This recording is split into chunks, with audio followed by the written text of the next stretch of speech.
Bienvenidos a esta materia de marco legal de las organizaciones. Bueno, pues continuamos con nuestra presentación de la sesión 6, parte 2.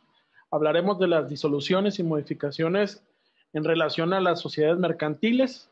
Entonces, esta sexta sesión abarcará los temas relacionados con disoluciones y modificaciones en las sociedades mercantiles, partiendo desde lo que viene siendo la disolución parcial y total, la liquidación, la fusión por absorción o creación, la escisión, el escindente y la escindida. Como empresas vamos a tener que identificar las transformaciones realizadas a las empresas también de capital y de organización, de cómo ellos atienden la cuestión de los impuestos también cambia.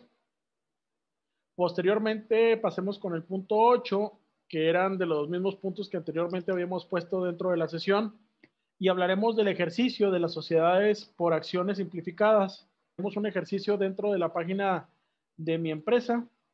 Ese ejercicio constará del desarrollo del registro y una denominación, porque sin la denominación no podremos realizar ninguna actividad de alta de alguna sociedad de por medio de en línea o incluso de manera física. Al presentarse no puede uno desarrollar el registro de una SASB o de cualquier otra empresa si no tiene uno el permiso de la denominación, el nombre en sí que uno anda buscando para la empresa. Teniendo esta denominación, puede uno continuar con el proceso de generar la empresa de manera legal. Ahora, vamos a hablar de los requisitos del trámite de la SAS en línea, que es la práctica que vamos a desarrollar, pero entraremos nada más los requisitos que nos están pidiendo para en otra sesión retomarlos.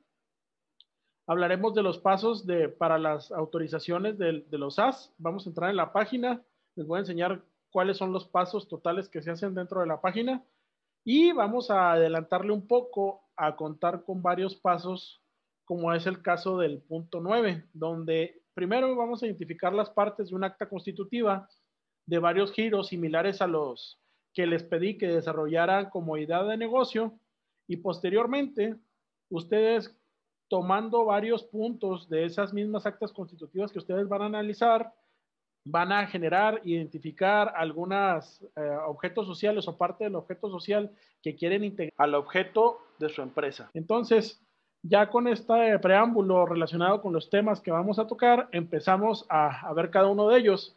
Y aquí podemos ver el proceso de disoluciones dentro de lo que viene siendo la modificación, disoluciones y modificaciones de las sociedades mercantiles. Y nos comenta que toda agrupación cuando nace debe de prever cómo se va a liquidar de forma anticipada, cómo va a ser su fin. Y en el caso de las sociedades mercantiles no es la excepción. Los socios en sus estatutos deben de establecer los motivos por los cuales será disuelta y a la falta de ello, por disposición de la ley. Esta disolución puede ser parcial o total sin afectar su personalidad jurídica, la cual se mantiene para efectos de su liquidación. Véase, aquí nos cita que en el artículo 244 de la Ley General de Sociedades Mercantiles se puede apreciar un poco más y a detalle las cosas que nos piden para esta disolución. Ahora, tenemos dos tipos de disolución, como lo comentábamos, la parcial y la total. La parcial nos indica que cada uno de los socios decide dejar de participar en la sociedad rompiendo el vínculo que lo una o en ella mediante el retiro, porque sea voluntad de todos los socios, exclusión a uno de ellos o bien por causa de muerte del socio. Aquí ya el socio, él pediría su salida, se acercaría, metería cualquier situación para decir, me salgo de la sociedad, ¿no? También puede ser, o en caso de la muerte, ¿verdad? Como lo menciona. Ahora, para la total, se da como paso previo a una extinción, destinándose toda actividad social a la liquidación de su patrimonio social. Entonces, lo que tenga como patrimonio de la sociedad tendrá que venderse y repartirse de acuerdo a cómo fueron las aportaciones. Ahora, aquí tenemos las causas de disolución y mencionan que en México las causas de disolución de una sociedad mercantil se dividen en generales y particulares. Las primeras son por motivo que afectan al grupo social y operan de manera inmediata sin necesidad de manifestarse por los socios, o por la segunda autoridad, mientras que las segundas producen efectos por la declaración de la voluntad de sus socios o de la autoridad judicial. Causas generales. Las causas generales de la disolución se encuentran establecidas en el artículo 229 de la Ley General de Sociedades Mercantiles, siendo las siguientes. Aquí, dentro de las causas, podemos encontrar estas 5 causas que nos muestran aquí y nos pueden decir por expiración del término fijado en el contrato social. Cuando uno habla que la sociedad va a durar tantos años, si no se renueva, cuidado porque hay que liquidarla. Por imposibilidad de seguir realizando el objeto principal de la sociedad o por quedarse consumado, o sea, si no se llevó a cabo la sociedad como tal o se está desviando del objeto, esto se puede hacer parte para que esta sociedad se tenga que disolver.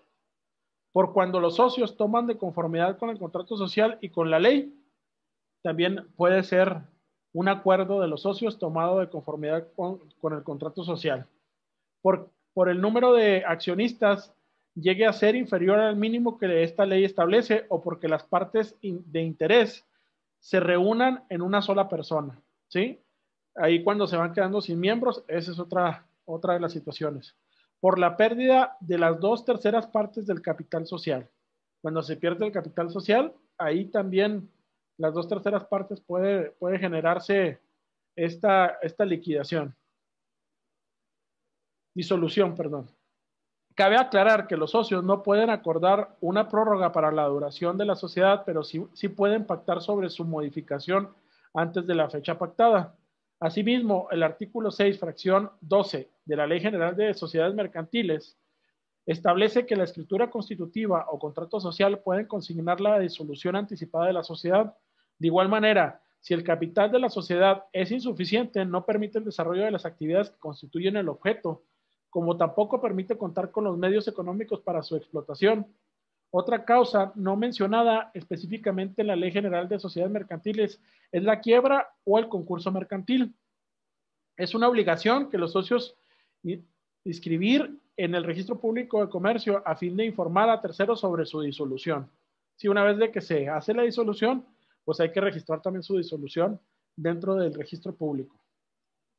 Entonces, posterior a esto, nos podemos hablar de lo que vienen siendo las causas particulares. Son aplicables exclusivamente a las sociedades en nombre colectivo, comandita simple y por acciones, siendo reguladas por el artículo 230 de la Ley General de Sociedades Mercantiles. La sociedad en nombre colectivo se disolverá salvo pacto de lo contrario por la muerte, incapacidad, exclusión o retiro de uno de los socios o porque el contrato social se rescinda respecto a uno de ellos. ¿Se fijan? Al momento de que uno de estos miembros de la sociedad no quiera ser parte de la sociedad en nombre colectivo, pues esta se disolverá. Entonces, esas son las causas de disolución, pero tenemos que ver la parte de la liquidación. Para poder hacer la liquidación, se tiene que seguir el proceso que establece el artículo 334 de la Ley General de Sociedades Mercantiles. Esta consiste en percibir los créditos de la compañía, la liquidación del activo, la extinción de obligaciones contraídas según vaya venciéndose y liquidando los pasivos. Busca pues que la extinción completa de la sociedad mercantil, eso es lo que está buscando con la liquidación.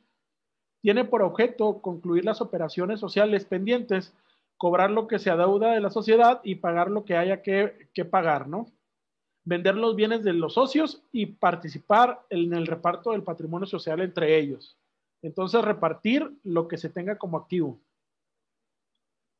Entonces, dentro de los procedimientos que hay que seguir para lo que viene siendo la liquidación, nos hablan de 3 procedimientos. El primero es la realización de una causa de disolución para pasar a la liquidación. Y una vez de que se formule o se establezca la liquidación, la división del patrimonio social. Entonces, este procedimiento culmina con su extinción por el ente jurídico, previa liquidación de la misma que se realice. Ante tal situación, la sociedad mantiene su personalidad jurídica únicamente para efectos de su liquidación. Una vez realizada, se cancela la inscripción del contrato social y se termina totalmente la sociedad. Entonces, aquí vemos este mapa mental, en el cual nos habla en relación a qué pasa con las sociedades mercantiles. Aquí, de cierta manera, posterior a lo que viene siendo su creación, ¿sí?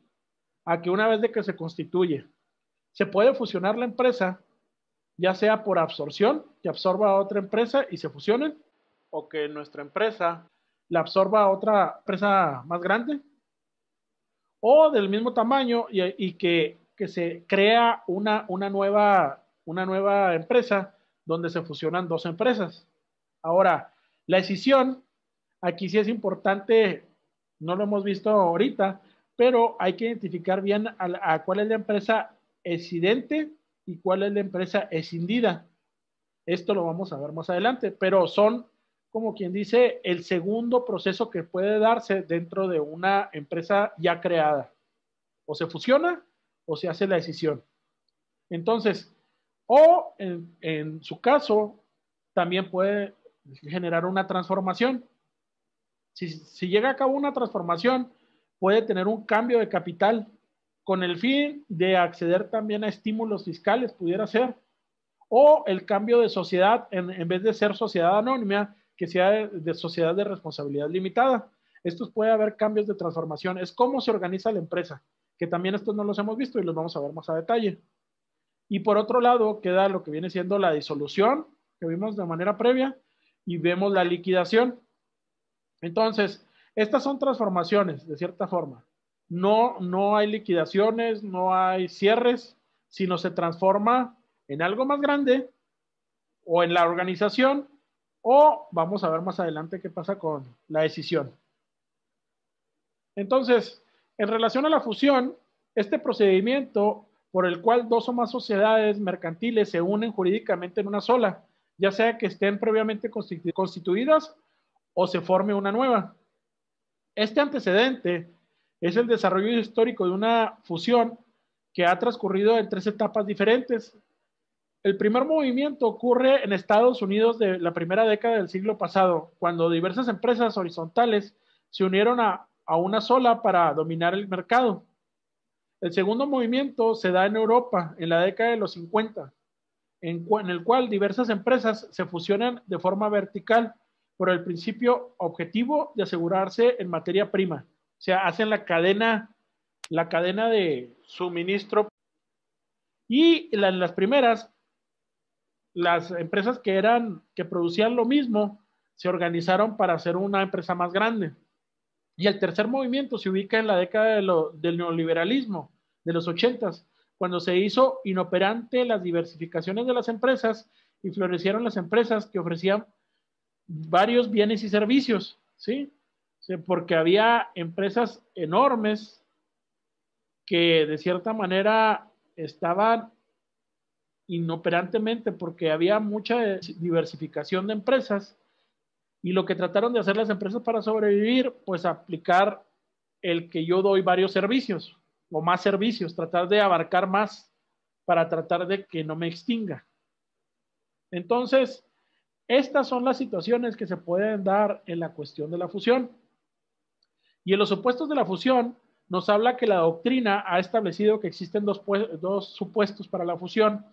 La integración consiste en que dos o más sociedades mercantiles integren su capital social en una nueva, y el segundo llamado incorporación hacia la referencia, a que una o más sociedades se fusionen con otra que sea la creación anterior a la fusión. Entonces, por absorción, ¿cómo se da esa fusión por absorción? Es una fusión pura, en la cual una empresa se une a otra que ya existe, después desaparece transmitiendo todo su patrimonio a la incorporación. Por ejemplo, el Banco Serfín S.A. se unió al Banco Santander S.A. para formar Santander Serfín S.A. Por último, quedar como Santander S.A. ¿Sí? A lo mejor a ustedes no les tocó conocer el Serfín, pero es actualmente el Banco Santander. Entonces, la otra opción que tiene la fusión es por creación. Y dentro de la creación existen cuando dos o más sociedades que se han unido desaparecen para conformar una nueva sociedad mediante la aportación de sus patrimonios. Y hablamos de que la clasificación de las fusiones, como cualquier clasificación, las fusiones se pueden atender con diversos criterios.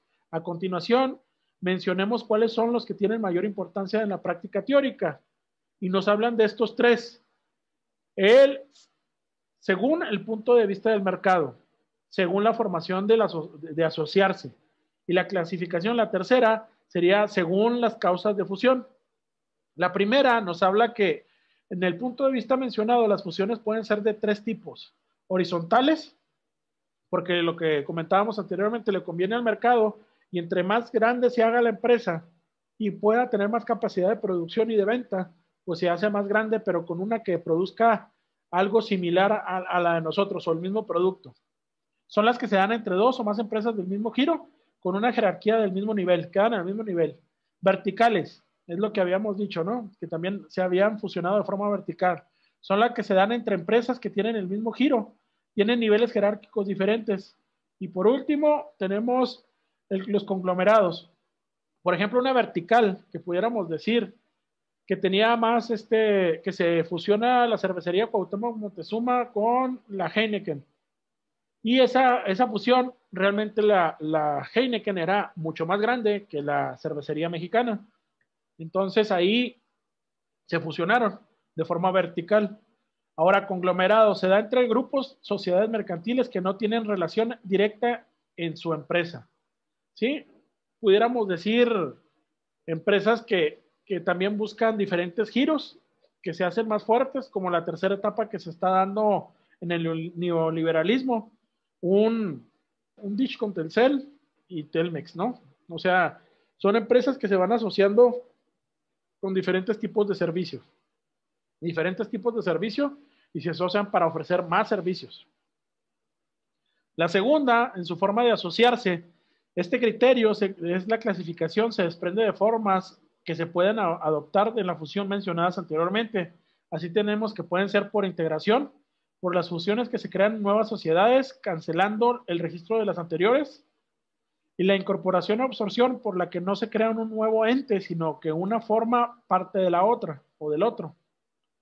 Y la tercera nos habla que para explicar este concepto seguiremos a Joaquín Rodríguez, que nos dice: las causas por que pueden inducir la empresa a la fusión son de orden económico, cuando se intenta suprimir la concurrencia; técnicas, cuando se trata de complementar las actividades de ciertas empresas; y financieras, que dependen de la identidad de capitales e intereses por el último; y las legales, que son resultado de la fusión efectuada por disposición de la ley. Entonces, en esos casos tendremos fusiones de empresas. Posteriormente, vemos que los efectos de la fusión, en referencia al inicio de los efectos, se tiene como regla general que se surtirá sus efectos después de 3 meses, plazo establecido por el legislador con el fin que los terceros relacionados con las sociedades ejecuten sus acciones procesales conducentes. En 3 meses hay que estar pendiente, por si se quiere liquidar una empresa, acercarnos y cobrar, ¿no? De la inscripción del registro público de comercio, ya cuando se hace el proceso y se registra, pero se establecen ciertas excepciones que son el pacto de pago para todas las deudas de la sociedad que pretenden fusionarse. Si se constituye un depósito de su importe en una institución de crédito o constare el consentimiento de todos los acreedores. O sea, ahí es importante establecer a quién se le debe, cómo se le debe, si hay una prenda en garantía por un crédito, qué hacer en cierta institución de crédito, hay que estar pendientes, ¿no? Si se da cualquiera de las excepciones mencionadas, la fusión comenzará a surtir sus efectos en el momento de suscripción al registro. Sí, si no tienen el caso de los problemas económicos que se mencionan arriba. Al momento del registro, incluso el Poder Judicial Federal se da pronunciado en este sentido, en relación a que la Suprema Corte, ¿verdad?, de que si ya no tienen ningún problema económico, adelante, empiezan a funcionar como tal. Ahora pasamos con la decisión y nos citan aquí a Amado Atié, que nos dice, en 2002, señala que la decisión de las sociedades se da cuando una empresa decide extinguirse y divide la totalidad de sus activos al capital social en 2 o más partes, que serán aportadas en bloque a otras sociedades de nueva creación, o bien cuando sin extinguirse aporta una parte de su activo pasivo o capital social a otras empresas de nueva creación, de acuerdo al artículo 128 bis de la Ley General de Sociedades Mercantiles y el 15A del Código Federal Fiscal, ¿sí? El Código Federal Fiscal. Entonces, los tipos de cesión se pueden dar parciales y totales también. La sociedad excidente, que es la que cede, transmite parte de su activo, pasivo y capital a una o más sociedades escindidas sin que se extinga. No se extingue, nada más cede hasta activos, pasivos o capital puede pasarle a otra empresa. Total, la sociedad excidente transmite la totalidad de sus activos, pasivos y capital y las dos o más escindidas extinguiéndose, ¿sí? O sea, son dos empresas, o sea, una cede a dos empresas, divide su capital o divide sus activos o pasivos. La decisión solo podrá acordarse por resolución de la asamblea tomada mediante quórum requerido para la modificación de su contrato social sobre las acciones o partes sociales totalmente pagadas. El acuerdo de fusión deberá protocolizarse ante notario público. Entonces, además del notario público, debe inscribirse en el registro público de comercio, además de que cada sociedad escindida deberá publicar su último balance anual en la Gaceta Oficial del Estado y en uno de los periódicos de mayor circulación del domicilio de las sociedades incidentes. La que deje de existir deberá publicar sistema establecido para la extinción de su pasivo. ¿Sí? O sea, debe establecer, si ya está establecido cómo se va a extinguir, pues debe de publicar cómo será el proceso de extinción de su pasivo. En relación al incidente, la sociedad que aporta una parte o la totalidad de su capital social o pasivos activos a la sociedad de nueva creación residente en el país, este es el incidente. Y las incididas son las sociedades de nueva creación que se reciben una parte o total del capital social activos y pasivos en bloque de otra sociedad. Entonces ahí vemos la diferencia que decíamos. ¿Quién es el incidente? La empresa incidente y la empresa escindidas. Entonces, la transformación, vamos ahora con las transformaciones. Con respecto a las transformaciones, pues este es un fenómeno jurídico por el cual una sociedad mercantil cambia su estructura originaria por otras reconocidas por la legislación, conservando su personalidad jurídica inicial. Entonces, al momento de conservar su personalidad jurídica, Mantilla Molina, en 96, dice que el hecho de que la sociedad conserve su personalidad significa que no hay extinción de una persona y creación de otra. Los efectos de la conservación de las personalidades jurídicas de la sociedad, además del mencionado en el párrafo anterior, son las que los derechos y obligaciones de las sociedades por terceros continúen en la nueva sociedad, además de que los socios posean de la nueva sociedad derechos proporcionales a los que poseían en la anterior. Continúa la sociedad, únicamente cambia de régimen o cambia de capital. ¿Sí? El cambio de la modalidad, por ejemplo, del capital fijo a capital variable. La ley establece que la sociedad podrá transformarse de sociedades de capital variable, pero esto denota un craso error en la opinión de varios autores. Hay autores que no creen que esto deba ser así tal cual, ya que como definimos anteriormente, la transformación consiste en el cambio de estructura jurídica de una sociedad para tomar una diferente. En cambio, al hablar de capital fijo o capital variable, se hace referencia a la modalidad que adopta el capital social y no de la forma de la sociedad. Bueno, esa es una de las opiniones. Y otro de los cambios pudiera ser también que pasara de sociedad anónima a sociedad de responsabilidad limitada. Y ha habido varios cambios de esa índole en empresas grandes e importantes, incluso de transformación o de exportación. Entonces, aquí terminaremos con nuestro capítulo de transformaciones y pasaremos a lo que viene siendo la parte 8 de sociedades de acciones simplificadas en el ejercicio de mi empresa dentro de la página de gobierno que nos va a permitir desarrollar la actividad mencionada y checaremos lo que viene siendo los datos relacionados con lo necesario para abrir la empresa. Gracias.